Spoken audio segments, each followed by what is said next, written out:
In this tutorial you will learn how to view low stock products. The products which have low stock are listed under this link. To view low stock products. Step 1. Click on Product link on Seller Dashboard. Step 2. Click on Low stock products.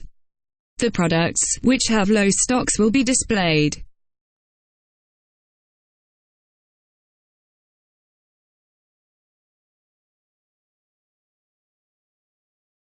Step 3.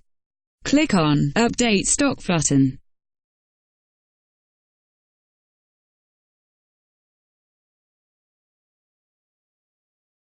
Step 4. Click on Update button.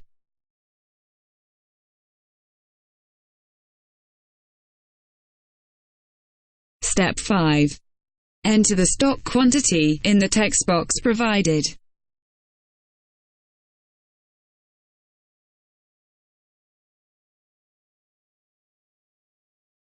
Step 6.